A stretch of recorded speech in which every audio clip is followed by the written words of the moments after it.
بسم الله الرحمن الرحيم عما يتساءلون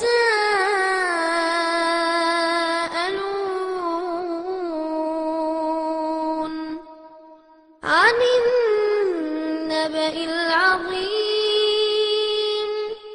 الذي هم فيه مختلفون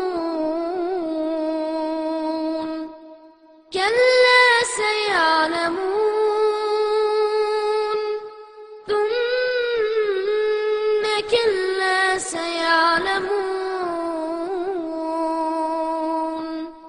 ألم نجعل الأرض مهادا والجبال أوتادا وخلقناكم أزواجا وجعلنا نومكم سباتا وجعلنا الليل لباسا وجعلنا النهار معاشا அல்லாஹ் அக்பர் அல்லாஹ் அக்பர். போராட்டம் இது போராட்டம் போராட்டம் இது போராட்டம். இறைச்சிக்காக இஸ்லாமியர்களின்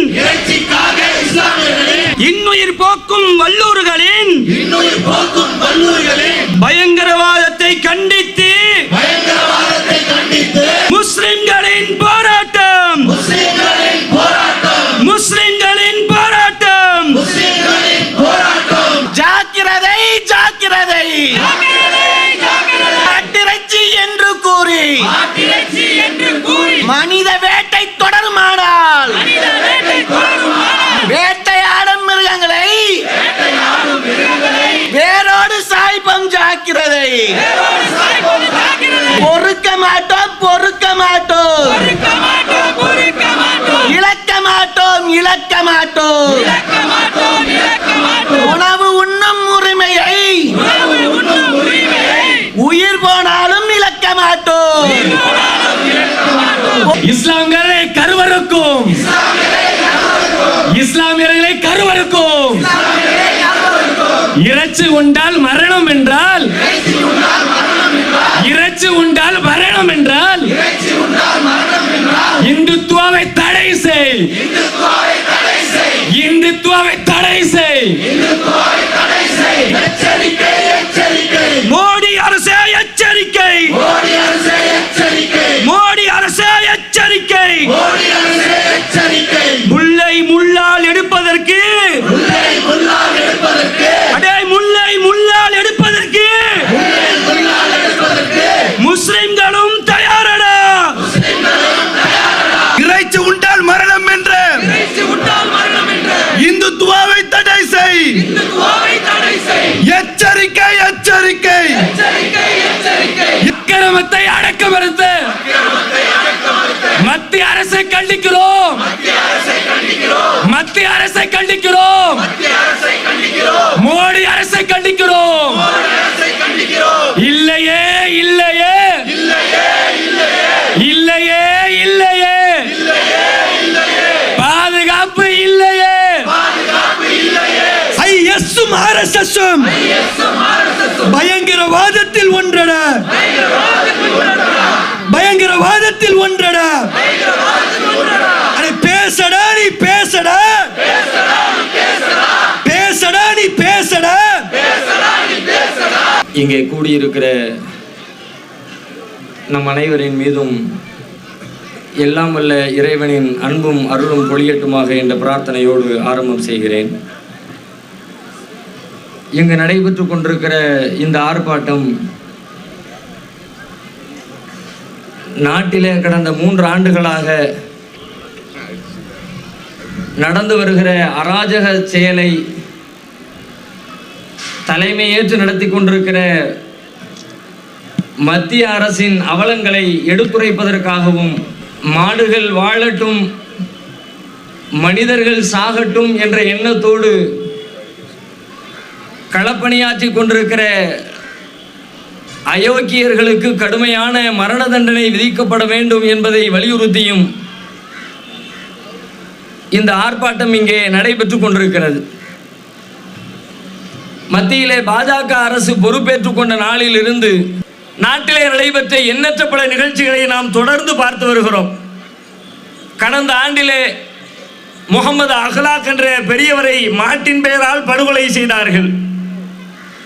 செத்துப்போன மாட்டின் தோலை உரித்தார்கள் என்பதற்காக குஜராத்திலே தலித் சமூக தோழர்களை அடித்து துவைத்தெடுத்தார்கள். மத்திய பிரதேசத்திலே மாட்டிறைச்சி விற்பனை செய்ய சென்ற 2 பெண்களை காவல்துறை அதிகாரிகளின் முன்னிலையிலேயே கடுமையாக தாக்கினார்கள். ஹரியானாவிலே செத்துப்போன மாட்டிறைச்சி தோலை உரித்ததற்காக வேண்டி தலித்து சொந்தங்களை அடித்தே கொலை செய்தார்கள்.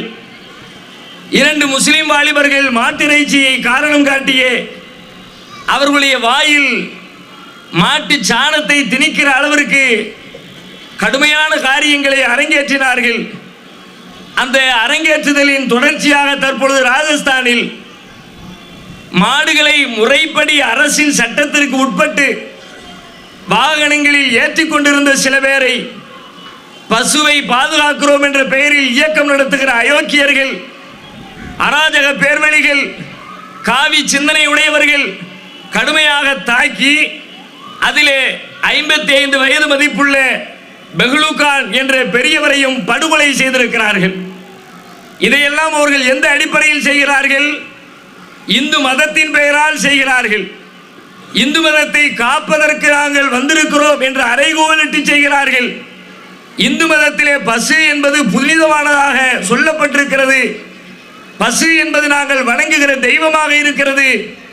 எனவே பசுக்களை காப்பதற்காக இந்த காரியங்களை செய்கிறோம் என்று இப்படிப்பட்ட அராஜகத்தில், அடாவடித்தனத்தில் இவர்கள் ஈடுபட்டு கொண்டிருக்கிறார்கள். உண்மையில் ஒரு செய்தியை மக்கள் விளங்கிக் கொள்ள வேண்டும். இந்த போராட்டத்தின் வழியாக இந்த காவி கும்பல், அராஜக கும்பல், ரவுடி கும்பல் பயந்து நடுங்கி விடுவார்கள் என்ற எண்ணத்திலே நாம் இந்த போராட்டத்தை அறிவிக்கவில்லை. அது இதனுடைய நோக்கமும் இல்லை. இந்த போராட்டத்தின் வழியாக நாம் சொல்ல வருகிற செய்தி என்ன? இந்து மதத்தின் பெயரால், கோமாதா என்ற பெயரால், இந்து மத பக்தியின் பெயரால் அவர்கள் செய்து கொண்டிருந்த, இத்தனை நாளும் அவர்கள் ஏமாற்றிக் கொண்டிருந்த இந்த ஏமாற்று வேலைகள் இனிமேல் எடுபடாது. முஸ்லிம்கள் விழித்து விட்டார்கள் என்பதை அவர்களுக்கு புரிய வைப்பதற்காக நடத்தப்படுகிற ஆர்ப்பாட்டம். இனிமேல் இந்த தேசத்தில் நம்முடைய பருப்பு வேகாது என்பதை அவர்கள் புரிந்து கொள்வதற்காக நடத்தப்படுகிற ஆர்ப்பாட்டம். நான் கேட்கிறேன், பசு எங்களின் தெய்வம், எங்களிலே புனிதமான பிராணி, எனவே நாங்கள் அதை கொண்டாடுகிறோம், மதிக்கிறோம், காப்பாற்றுகிறோம் என்று களத்திற்கு வந்திருக்கிறீர்களே, பசு மட்டும்தான் உங்களிடத்திலே புனித பிராணியா? உங்களுடைய தெய்வங்களின் பட்டியலில் பசு மட்டும்தான் இடம்பெற்றிருக்கிறதா? திருமால் என்று நீங்கள் வழங்குகிற பெருமாளுடைய அவதாரங்கள் தசாவதாரம் என்று 10 அவதாரங்களை பட்டியலிடுகிறது. அந்த அவதாரங்களில் என்னென்ன பிராணிகள் வருகிறது தெரியாதா? மச்சாவதாரம் என்ற பெயரால் மீன் இருக்கிறதே, உன் பார்வையில் அது கடவுள் இல்லையா? பசுவை வாகனத்திலே ஏற்றினால் அடித்துக் கொள்வாய் என்றால், மீன்களை கப்பலிலே ஏற்றினால் அவர்களை என்ன செய்வாய்? செய்தாயா? உன்னுடைய நோக்கம் பசுவை காப்பது அல்ல. பசுவின் பெயரை சொல்லி முஸ்லிம்களுக்கு எதிராக ஒரு வெறுப்புணர்ச்சியை உண்டாக்கி அரசியல் லாபத்தை அடைவதற்காக வேண்டி களத்திற்கு வந்திருக்கிறீர்கள். உண்மையிலே உங்களுக்கு தெய்வ பக்தி தான் உண்மை என்றால் மீனை கை வைத்தவர்களை மீது நீங்கள் கடுமை காட்டி இருக்க வேண்டும். அதே போல கூர்ம அவதாரம் என்ற பெயரிலே ஆமை வடிவம் எடுத்திருக்கிறார் பெருமாள். அந்த ஆமை உங்களுக்கு தெய்வம். ஆமைக்காக நீங்கள் பாடுபட்டீர்களா? வராக அவதாரம் என்ற பெயரால் பன்றியின் அவதாரம் வடிவம் எடுத்திருக்கிறார் உங்களுடைய தெய்வம். பன்றிக்காக நீங்கள் போரிட்டீர்களா? பைரவ அவதாரம் என்ற பெயரிலே நாய் வடிவம் எடுத்திருக்கிறார் உங்களுடைய பெருமாள். அந்த நாய்க்காக நீங்கள் பாடுபட்டீர்களா? நாய்க்கு குரல் கொடுக்கவில்லை, பன்றிக்கு குரல் கொடுக்கவில்லை, ஆமைக்கு குரல் கொடுக்கவில்லை, மீனுக்கு குரல் கொடுக்கவில்லை, முருகனின் வாகனமான சேவலுக்கு குரல் கொடுக்கவில்லை, மயிலுக்கு குரல் கொடுக்கவில்லை, குரங்கிக்கு குரல் கொடுக்கவில்லை. இவையெல்லாம் அவர்களுடைய தெய்வங்களின் பட்டியல். குரங்கு தெய்வம் அனுமார் என்ற வடிவத்திலே, யானை தெய்வம் விநாயகர் என்ற வடிவத்திலே, எலி கூட தெய்வம் விநாயகரின் வாகனம் என்ற வடிவத்திலே. எங்கடா போனீங்க? பிரிட்டிஷ்கார காலத்தில் பாலகங்கார திலகர் வந்தார். என்ன வந்தாரு? அவரை இன்றைக்கு பாட புத்தகத்திலே மிகப்பெரிய சுதந்திர போராட்ட தியாகியாக சித்தரிக்கிறார்கள். என்ன செய்தார் அவர்? மும்பையிலே ஒரு மிகப்பெரிய பிளேக் நோய் ஒன்று ஏற்படுகிறது. மனிதர்கள் எல்லாம் கொத்து கொத்தாக செத்து போகிறார்கள். அதற்கு காரணத்தை கண்டுபிடித்து எலிகளை கொல்ல வேண்டும் என்று பிரிட்டிஷ் அரசு முடிவெடுக்கிறது. அப்பொழுது களத்திற்கு வருகிறார் பாலகங்காதர திலகர். வந்து என்ன சொல்கிறார்? எலி எங்களின் விநாயகரின் வாகனம், மூஞ்சூர் மேல கை வைக்காத. பிரிட்டிஷ்காரன் பார்த்தா எல்லாம் இவன் கிறுக்கு பையனா இருப்பான் போல இருக்கு, தூக்கி உள்ள போடு, ஜெயிலுக்குள்ள போட்டான். உடனே இவர் பெரிய தியாகி ஆயிட்டார். சரி, அன்றைக்கு அவர் எலியை எடுத்தாரே, நீ ஏன் எலியை விட்டாய்? மற்ற தெய்வங்களை விடு, பசுவின் மீது கொண்டிருக்கிற பக்தியாவது உண்மையா? பசு பக்தி உண்மை என்று சொன்னால் பசுவின் மீது முஸ்லிம்கள் கை வைக்கிற பொழுது கோபப்படுகிறாய், தலித்துகள் கை வைக்கிற பொழுது கோபப்படுகிறாய், கிறிஸ்தவர்கள் கை வைக்கிற பொழுது கோபப்படுகிறாய். ஆனால் உங்களுடைய பாஜக பஜ்ரங் தள குண்டர்களும் கட்சிக்காரர்களும் கொத்து கொத்தாக டன் கணக்கிலே வெட்டி வெட்டி வெட்டி வெளிநாடுகளுக்கு ஏற்றுமதி செய்து கொண்டிருக்கிறார்களே மாட்டிறைச்சியை. அப்பொழுது எங்கே போறது உன்னுடைய பசு பக்தி? அப்பொழுது எங்கே போறது உன்னுடைய மாட்டு புத்தி? 24 லட்சம் டன் ஒரு வருடத்தில் ஏற்றுமதி செய்திருக்கிறார்கள். நம்ம நாட்டில் இருந்து பிரேசிலுக்கு அடுத்தபடி இந்தியா தான் உலகத்திலே மாட்டிறைச்சியை ஏற்றுமதி செய்வதில் முதலிடத்திலே இருக்கிறது. மாட்டிறைச்சியின் வழியாகத்தான் இந்த தேசத்தில் அதிகமான அந்நிய செலாவணி ஈட்டப்பட்டுக் கொண்டிருக்கிறது. அந்த மாட்டிறைச்சியை விற்பனை செய்வது யார் என்று கேட்டால் எல்லாம் பாஜக குண்டர்கள். மாட்டின் மீது பக்தி என்றால் எக்ஸ்போர்ட் செய்கிற பொழுது அந்த மாட்டு பக்தி எங்கே போனது? அதை பெல்ட்டாக மாட்டிக் கொள்கிற பொழுது மாட்டு பக்தி எங்கே போனது? அதை ஷூவாக அணிந்து கொள்கிற பொழுது மாட்டு பக்தி எங்கே போனது? மாட்டின் மீது பக்தியா? ராமகோபாலன் சொல்லுகிறார், மாட்டிறைச்சியை உண்கிறவன் இந்துவே அல்ல, மாட்டிறைச்சியை தின்பதற்கு பதிலாக மலத்தை தின்னலாம். நான் கேட்கிறேன், இந்து மதத்திற்கு வக்காலத்து வாங்குகிற ராமகோபால் ஐயரே, நீர் இந்து மதத்திற்கு அத்தாரிட்டியா? உன்னுடைய முன்னோர்களும் உன்னுடைய வேதமுமா? ராமன் பசு இளங்கன்றை மாட்டிறைச்சியை சாப்பிட்டு இருக்கிறார் என்று ராமாயணம் சொல்லுகிறது. அதெல்லாம் எங்க கொண்டு போய் சேர்க்கிறது? இந்த நாட்டிலே 71% பேர் மாட்டிறைச்சி சாப்பிடுகிறார்கள். நாட்டின் ஒட்டுமொத்த மக்கள் தொகையில் முஸ்லிம்களுடைய எண்ணிக்கை 20%. அதை கழித்து விட்டால் 51% பேர் முஸ்லிம் அல்லாத மக்கள் இந்த நாட்டிலே மாட்டிறைச்சி சாப்பிடுகிறார்கள்.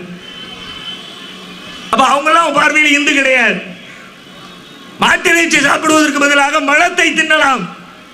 பதிலாகத்தானே திங்கலாம். எங்களுக்கு ஆல்ரெடி மாட்டிறைச்சி இருக்கிறது, பதிலுக்கு ஒன்று தேவையில்லை. தேவைப்பட்டால் பதிலுக்கு தேவைப்படுகிற பொருளை ராமகோபால் ஐயருக்கு நாங்கள் அனுப்பி வைக்கிறோம். அட்ரஸ் தரட்டும், எத்தனை டன் வேணும்னு சொல்லட்டும், லாரி லாரியாக அவருக்கு விருந்துக்கு தேவையான ஏற்பாட்டை செய்து கொடுப்பதற்கு தௌஹீத் ஜமாத் தயார். அயோக்கியர்களா? மாடு மாடு என்று மனிதனை கொள்கிறீர்களே, மனித உயிர்கள் பெரிதில்லையா? மனிதனை விட மாடு பெரிதா? மனிதனை காப்பதற்காக இந்த உலகம் படைக்கப்படவில்லையா? மாடுகளை காக்கிறோம் என்கிறீர்களே. நான் கேட்கிறேன், மாடுகளை யார் காப்பாற்றுவது? எப்படி காப்பாற்றுவது? மாடுகளை மனிதன் தான் காப்பாற்றுவான். எப்படி காப்பாற்றுவான்? மனிதன் சாப்பிடுவதற்கு அது பயன்பட்டால் மாடுகளை வளர்த்து வளர்த்து வளர்த்து அதை காப்பாற்றுவான். எனக்கு சாப்பாட்டுக்கு தேவைப்படும் பொழுதுதான் மாடு வளர்ப்பேன். சாப்பாட்டுக்கு உணவே தேவைப்படலை, நான் ஏன் மாட்டு பக்கம் போக போறேன்? உலகத்தில் எந்த கூமுட்டை உங்களுக்கு சொல்லிக் கொடுத்தானே தெரியல. மாடுகளை கொல்லாமல் இருந்தால் மாடை காப்பாத்திடலாம். எவனோ கிறுக்கன் சொல்லி கொடுத்திருக்கிறான். நான் சொல்றேன், கொல்லாத பிராணிகள் சிலவற்றை பட்டியலிடுகிறேன். புலியை யாரும் கொல்லவில்லை, சிங்கத்தை யாரும் கொல்லவில்லை, காட்டு விலங்குகளை யாரும் கொல்லவில்லை. ஆனால் அதை காப்பதற்காக வேண்டிய அரசாங்கம் தவமாய் தவம் இருக்கிறது. ஆனால் ஆடுகள், மாடுகள், கோழிகள் ஒவ்வொரு நாளும் கோடிக்கணக்கான மக்களால் அறுக்கப்பட்டு கொண்டே இருக்கிறது, பெருகிக் கொண்டே இருக்கிறது. மாடு திங்க வேண்டியது இருக்கு, கூட ஒரு 10 மாட்டை வளர்ப்போம். மாடுகளை யார் உண்கிறார்களோ அவர்களால் மாடுகள் வாழும், யார் உண்ணக்கூடாது என்று தடுக்கிறார்களோ அவர்களால் மாடுகள் சாகும். நீ மாட்டை சாகடிக்க வந்திருக்கிறியா, மாட்டை காப்பாற்ற வந்திருக்கிறியா? யோசித்து பார். உன்னுடைய நோக்கம் மாடுகள் அல்ல. மாட்டின் வழியாக முஸ்லிம்கள் மீது கை வைக்க வேண்டும் என்பதை உங்களுடைய பிரதான சிந்தனை. வடநாட்டிலே இருக்கிற முஸ்லிம்கள் அவர்கள் தங்களுடைய எதிர்ப்பை முறைப்படி பதிவு செய்ய வேண்டும் என்று நாங்கள் விரும்புகிறோம். ஆனால் உங்களுடைய அராஜகம், உங்களுடைய கொட்டம் ராஜஸ்தானிலே, குஜராத்திலே, மத்திய பிரதேசத்திலே பாஜக ஆளுகிற இன்னவர மாநிலங்களிலே தலைவிரித்து ஆடிக்கொண்டிருக்கிறது. நாளுக்கு நாள் அதிகரிக்க இன்றைக்கு தமிழகத்திலே எப்படிப்பட்ட எழுச்சி ஏற்பட்டிருக்கிறதோ அதே எழுச்சி இன்ஷா அல்லாஹ் வட மாநிலங்களிலும் ஏற்படும். எத்தனை அடாவடித்தனங்கள் வருகிற செய்திகள் எல்லாம் வடநாட்டிலிருந்து வருகிறது. இப்பொழுது வடநாட்டிலே கொலை செய்துவிட்டு அறிக்கை தருகிறார்கள். வடநாட்டில் செய்யப்பட்ட இந்த காரியத்தை, பசுவதை தலையை, அதற்காக மனிதனின் தலையெடுத்த இந்த காரியத்தை நாங்கள் நாடு முழுவதும் விரிவுபடுத்த போகிறோம். நன்றாக விரிவுபடுத்தி முதலிலே தமிழகத்திற்கு வா. தமிழ்நாடு தௌஹீத் ஜமாத் அறைகூவல் விடுகிறது. நீ ராஜஸ்தானிலே செய்த காரியத்தை, குஜராத்திலே செய்த காரியத்தை, தாத்ரியிலே முகமது அக்லாக்கின் மீது செய்த காரியத்தை, ஹரியானாவிலே தலித்து சொந்தங்கள் மீது செய்த காரியத்தை, அதே காரியத்தை தமிழகத்திலே செய்வதற்கு வா. நீ வருகிற அதே வழியிலே உன்னை எதிர்கொள்ள நாங்கள் வருவோம். சட்டம் வருமா, காவல்துறை வருமா எங்களுக்கு தெரியாது. வரலாம், வராமலும் போகலாம், வந்துவிட்டு வேடிக்கை பார்க்கலாம், சாகட்டும் என்று ரசிக்கலாம். ஆனால் எங்களை கொல்ல வருகிற உன்னை எப்படி கொல்வது என்பதற்கு சட்டம் எங்களுக்கு சொல்லி தந்திருக்கிறது. சட்டப்படி எதிர்கொள்வோம். சட்டப்படினா உடனே இவங்க கோர்ட்ல கேஸ் போடுவோம் போல இருக்கு, அவன் கிறுக்கு பையன் செய்யற வேலை. நாங்க அந்த சட்டத்தை சொல்லல, சட்டம் எங்களுக்கு சொல்லி தந்திருக்கிறது. உன்னை ஒருவன் கருவறுக்க வந்தால் அவரை கருவறுப்பது சட்டத்தின்படியான நியாயம் என்கிறது. நீ ஆயுதம் தூக்கினால் அதை விட பல மடங்கு ஆயுதம் தூக்குற பலம் எங்களுக்கு உண்டு. இவருடைய பாரம்பரியமே அப்படிப்பட்ட பாரம்பரியம். உன் பாரம்பரியம் அறியா? பிரிட்டிஷ்கார வந்தவன ஓடி ஒளிஞ்சிய வீர சாவர்கர் ஜெயில இருந்து கடிதம் எழுதினார, மன்னித்துக் கொள்ளுங்கள், எனக்கு கீழே ஆயிரக்கணக்கான தொண்டர்கள் இருக்கிறார்கள், என்னை ஜெயிலிருந்து வெளியில் அனுப்பி வைத்தால் உங்களுக்கு நாங்கள் அடிமை சேவகம் செய்வோம், ஒருவேதும் உங்களை எதிர்த்து நாங்கள் போரிட மாட்டோம் அப்படின்னு அடிமை சேவகம், அடிமை கடிதம் எழுதி கொடுத்து விட்டு, மன்னிப்பு கடிதம் எழுதி கொடுத்து விட்டு வெளியிலே வந்தார்களே, அதே போல மன்னிப்பு கேட்ட கூட்டத்தின் பரம்பரையா இந்த பரம்பரை? ஆங்கிலேய ராணுவத்தை, ஆங்கிலேய பீரங்கியை, ஆங்கிலேய துப்பாக்கி குண்டுகளை தங்களின் நெஞ்சுக்கு மேல் சுமந்த பரம்பரையா? நீ ஒருத்தனை காட்டு. நான் கேட்கிறேன், தேசபக்தி வேடம் போடுற எல்லா பயிலையும் கேட்கிறேன். ஒட்டு மொத்தமா அவங்க தான் குத்தகைக்கு எடுத்திருக்கிறாங்க. நீங்க எல்லாம் வேணும்னா அவங்கள்ட்ட தான் போய் ரிட்டைல வாங்கிட்டு வரணும். ஹோல்சேல் பிசினஸ் அவங்களுக்கு தான். எதை எடுத்தாலும் தேசபக்தி தேசபக்தி. கேள்வியை கேட்டாச்சுன்னா தேசபக்தி இல்ல, தேசத்தின் மீது பக்தி பக்தி என்று பேசுகிறாரே ஆங்கிலேயன் இந்த தேசத்தை அடிமைப்படுத்த வந்த நேரத்தில் உன்னுடைய பக்தி எங்கே போனது? ஒரே ஒருத்தனை காட்டு தியாகின்னு. உன் பரம்பரையில, அத்வானி பரம்பரையில, மோடி பரம்பரையில, அமித்ஷா பரம்பரையில, உமாபாரதி பரம்பரையில, இந்த கூட்டத்தில் ஒரே ஒருத்தனை இந்த தேசத்திற்காக ரத்தம் சிந்தியவன், பொருள் கொடுத்தவன் ஒருத்தனை காட்டு நீ. பிரிட்டிஷ்காரனுடைய பாதங்களை நக்கி பிழைத்த கூட்டம், அவர்களை ஓட ஓட விரட்டிய வீரம் சந்திய குடும்பத்தினத்திலே வந்து நின்று கொண்டு இன்றைக்கு உங்களுடைய தேசபக்திக்கு பாடம் நடத்துகிறீர்களா? நீ வா, அதைத்தான் கோஷத்திலே சொன்னோம். முல்லை முள்ளால் எடுப்பதற்கு முஸ்லிம்கள் நாங்கள் தயாரா? உடனடியாக இந்த அக்கிரமத்திற்கு முற்றுப்புள்ளி வையுங்கள். கடந்த முறை அகலாக்கு படுகொலைக்கு பிறகு பல மாதங்கள் கழித்து பிரதமர் வாய் திறந்தார். அன்றைக்கு இதே பிரச்சனைக்காக நடைபெற்ற ஆர்ப்பாட்டத்திலே கூட நம்முடைய ஜமாத்தின் நிறுவனர் சொன்னார்,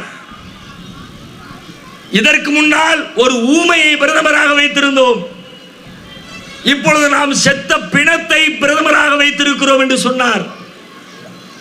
கண்டுக்க மாட்டேங்கிறானே, ஊர்வலத்தில் என்ன நடக்குன்னே தெரியலையே, பதவியேற்ற நாள்ல இருந்து சுத்திக்கிட்டே இருக்கிறான பாதிப்பைய, அவன் இந்த நாட்டுக்கு பிரதமரா உலகத்துக்கு பிரதமர்னா அவனுக்கே தெரியலையே. எல்லா ஊரும் சுத்திட்டாரு. வாட்ஸ்அப்ல பேஸ்புக்ல அடிக்கிற கமாண்ட பாத்தியலோ, கழுவி கழுவி ஊத்துறானுவ. தூரத்துல ஏதோ ஒரு தேசம் தெரியுத, வேற ஒண்ணும் இல்லை, உங்களை பிரதமர் ஆக்கிற இந்திய தேசம்.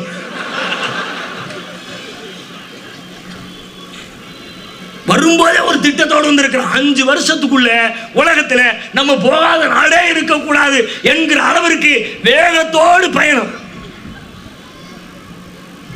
நம்முடைய கோரிக்கைக்கு பிறகு செத்த பிணத்தை வைத்திருக்கிறோம் என்ற கடுமையான கண்டனத்திற்கு பிறகு பிரதமர் வாய் திறந்தார். மனிதர்களை கொல்லாதீர்கள், தலித்துகளை கொல்லாதீர்கள், சிறுபான்மையினரை கொல்லாதீர்கள், யாரையேனும் கொல்வதாக இருந்தால் என்னை கொல்லுங்கள் சொன்னார். ஒத்த வார்த்தை சொன்னாலும் எவ்வளவு சூப்பரான வார்த்தை சொல்லி இருக்கார் பத்தியா. கொல்லப்பட தகுதியானவர் அந்த நியாயத்தை உணர்ந்து சொல்கிறார். அடே, எத்தனை குஜராத்ல 3000 முஸ்லிமை கொன்னடா, பழிக்கு பழி வாங்குறதா இருந்த என்ன கொல்லு. உண்மையில் அவர் சொன்ன வார்த்தை உண்மை என்றால், நாட்டு மக்களின் மீது அவர் உண்மையிலே பாசமும் பரிவும் கொண்டிருக்கிறார் என்றால், உடனடியாக பிரதமர் இந்த பிரச்சனையில் தலையிட்டு இது போன்ற நிகழ்வுகள் தொடராத வண்ணம் சட்ட ரீதியாக சம்பந்தப்பட்ட குற்றவாளிகளுக்கு கடுமையான தண்டனை, தூக்கு தண்டனை அவர் பெற்றுத்தர வேண்டும். முஸ்லிம்களுக்கு ஒன்றை சொல்லிக் கொள்கிறேன், இறைவன் சொல்லுகிறான், வலா தஹினு வலா தஹ்சனு வ அன்துமுல் அலௌன் இன் குன்தும் முஃமினீன். பயப்படாதீர்கள், கவலை கொள்ளாதீர்கள், நம்பிக்கை கொண்டிருந்தால் நீங்களே ஜெயிப்பீர்கள். வெற்றி நமதே, நாளை நமதே, இறுதி முடிவு நமதே. எந்த பெரிய மோடி அல்ல, மோடியை பெற்றெடுத்த அப்பனே வந்தாலும் இன்ஷா அல்லாஹ் நம்மை ஒருவனாலும் அசைக்க முடியாது. என்ன செஞ்சிருவான்னு நினைக்கிறீங்க? இவர்களுடைய கொடுமை அட்டகாசத்தால் என்ன என்ன நிகழும்? நாமெல்லாம் சிறுபான்மையா இருக்கிறோமே, அதுதானே கவலை. உங்களுடைய எண்ணத்தை மாற்றுங்கள். இந்த தேசத்திலே அரசின் புள்ளி விவரப்படி, கணக்குகள் படி நாம் சிறுபான்மை என்ற பட்டியலுக்குள் பதிவு செய்யப்பட்டிருக்கிறோம். நிஜமான கணக்குப்படி இந்த தேசத்தில் உண்மையான பெரும்பான்மை முஸ்லிம்களாகிய நாம் தான். எல்லா பயிலும் பிரிஞ்சு கிடக்கிறான். ஒரு நாள் இடைவெளியிலே இறைவனின் கிருபையினால் இத்தனை ஆயிரம் மக்கள் ஒரே ஒரு அறிவிப்பிலே இந்த இடத்திலே குழுமி நிற்கிறோம் என்றால், அல்லாஹ் ரப்பல் ஆலமீன் இந்த தேசத்தில் இப்படிப்பட்ட ஒரு வலிமையை காசு கொடுக்காமல், பிரியாணி கொடுக்காமல், கோட்டல் பாட்டில் கொடுக்காமல், உண்மைக்காக உரிமைக்காக குரல் கொடுக்க வேண்டும் என்று சொன்னவுடனே குழுமுகிற ஆற்றலை வேறு எந்த சமூகத்திற்கு கொடுத்திருக்கிறான்? மற்றவெல்லாம் எவனும் சேர மாட்டான். தொட்டா தீட்டு பட்டா தீட்டுன்னு எல்லா பயிலும் ஒருத்தரை விட்டு ஒருத்தர் விலகி நிற்கிறான். இப்படி குழுமி நிற்கிற, தோளோடு தோல் சேர்த்து நிற்கிற, உடலோடு உடல் ஒட்டி நிற்கிற நிஜமான அன்பர்களாக, நண்பர்களாக, சகோதரர்களாக மாறி போய் இருக்கிற ஒரே சொந்தம் இந்த தேசத்திலே முஸ்லிம்களை தவிர வேறு எவரும் இல்லை. அதனால நம்ம சிறுபான்மைகளா இல்ல, தேசத்திலே பெரும்பான்மை நாம் தான். யாருக்கும் அஞ்ச தேவையில்லை. நான் இந்த பசு பாதுகாவலர்களை பார்த்து கேட்கிறேன், நிஜமாகவே பசுவின் மீது உனக்கு பக்தி இருக்கும் என்று சொன்னார், அந்த பசுவை நீ எப்படி போற்ற வேண்டும்? காய்கறி கடைகள் இருக்கிற குப்பை தொட்டிகளில் போய் பாருங்கள், எங்கு பார்த்தாலும் பசுமாடுகளாய் மேய்ந்து கொண்டிருக்கிறது. எங்க போச்சுவோம் பசு பக்தி? மாதாங்கிற, அம்மாங்கிற, உங்க அம்மாவை எவனோ கூடையில இருந்து கழிச்சு போட்ட அலுவல் கத்திரிக்காய் அவர் ரோட்ல இருந்து தின்னுகிட்டு இருக்காளடா, எங்கடா போச்சுவோம் பக்தி? கேட்பார் இல்லாமல் ரோடுகளிலே சுற்றி திரிந்து வாகனங்களில் அடிபட்டு செத்து கொண்டிருக்கின்றன பசுக்கள். எட்டி பாத்தியா? அவ்வளவு கோசாலை என்கிற பெயரால் வீட்டிலே நாங்கள் பசுவை பக்தியோடு வளர்க்கிறோம் என்று சொல்லுகிறவன் கூட மாட்டு தொழுவத்திலே சாணியிலே மாட்டை புரள விட்டு விட்டு ஏசி ரூமுக்குள்ள நீ உட்கார்ந்து இருக்கிறிய. உங்க அம்மாங்கிற மாதாங்கிற அம்மா மதிக்கிற லட்சணம் இதுவா? நீ வெளியே வா, மாட்டு தொழுவத்தில் நீ நில்லு, உங்க அம்மாவை ஏசி ரூமுக்குள்ள போடு, நீ மனுஷன். இப்படி அதிலே எங்களுக்கு 1000 முரண்பாடுகள் இருக்கலாம், கேள்விகள் இருக்கலாம், விமர்சனங்கள் இருக்கலாம். ஆனால் உன்னுடைய பக்தி உன்னை சார்ந்தது. உன் வீட்டிலே இருக்கிற மாட்டை நான் பிடிச்சிட்டு வந்தா அறுத்தனா? என் வீட்டில் இருக்கிற மாடு, நான் காசு கொடுத்து வாங்கின மாடு, எனக்கு சொந்தமான மாடு, என் சட்டம் அனுமதித்திருக்கிற அடிப்படையில் நான் அந்த மாட்டை அறுத்து உண்பதிலே உனக்கு என்ன கேடு? நெசமா உனக்கு அப்படி பக்தி இருந்துச்சுன்னா நாட்டில் இருக்கிற எல்லா மாட்டையும் காசு கொடுத்து வாங்கி வச்சுக்க. அப்ப வந்து கேளு, எனக்கு எல்லா மாடு எனக்கு சொந்தம், நீ ஏன்டா கை வைக்கிறன்னு கேளு, அப்பம் பார்ப்போம். அப்படி செய்வதை விட்டுவிட்டு எங்களுக்கு சொந்தமானதிலே கை வைப்பதற்கு நீ யார்? சரி, எல்லாம் இருக்கட்டும், நிஜமாகவே இது குற்றமாகவே இருந்தால் கூட அந்த குற்றத்தை தட்டி கேட்க, தண்டனை கொடுக்க, படுகொலை செய்ய நீ யார்? நாட்டிலே அரசு இல்லை, காவல்துறை இல்லை, நீதிமன்றம் இல்லை, சட்டம் இல்லை. தடி எடுத்தால் தண்டல்காரரா? உன் அரசு அமைந்து விட்டது என்று சொன்னால் ஆட்டம் போடுவீர்களா? எதிர்த்து கேட்க ஆள் இல்லை என்று எண்ணிக்கொண்டீர்களா? இருக்கிறோம், இன்றைக்கு திரண்டிருக்கிறோம். இன்ஷா அல்லாஹ் இன்னும் சில வருடங்களில் உங்கள் ஆட்டத்திற்கு நாங்கள் முற்றுப்புள்ளி வைக்கிறோம். இத்தனை பெரிய மக்கள் திரளின் கோரிக்கையை, தேசத்தில் இருக்கிற லட்சோப லட்ச மக்களின் நியாயமான கோரிக்கையை அரசு உடனடியாக பரிசீலிக்க வேண்டும். எல்லை மீற அனுமதிக்க கூடாது. உச்ச நீதிமன்றம் கேட்டிருக்கிற அடிப்படையில் 5 மாநிலத்திலே கேள்வி கேட்டிருக்கிறது. குஜராத்திலே, மத்திய பிரதேசத்திலே, உத்தரப்பிரதேசத்திலே, ராஜஸ்தானிலே பசு பாதுகாப்பு என்ற பெயரால் அடாவடித்தனங்களில் ஈடுபட்டுக் கொண்டிருக்கிற அந்த இயக்கத்தை ஏன் தடை செய்யக்கூடாது என்று நீதிமன்றம் கேள்வி எழுப்பி இருக்கிறது. அந்த கேள்வியில் இருக்கிற நியாயத்தை புரிந்து பசு பாதுகாப்பு இயக்கம் உடனடியாக தடை செய்யப்பட வேண்டும். இந்த குற்றத்திலே சம்பந்தப்பட்ட அத்தனை பேரும் மக்கள் மன்றத்திலே தூக்கிலிட்டு கொல்லப்பட வேண்டும். இந்த அயோக்கியத்தனங்கள் உடனடியாக தடுத்து நிறுத்தப்பட வேண்டும். இல்லை என்றால் அதற்குரிய காரியங்களில் முஸ்லிம்களே களத்திலே இறங்குவார்கள் என்று சொல்லி நிறைவு செய்கிறேன். வாஹிரு தஅவானா அல்ஹம்துலில்லாஹி ரப்பில் ஆலமீன். அஸ்ஸலாமு அலைக்கும் வரஹ்மத்துல்லாஹி வபரகாத்துஹு. அல்லாஹ்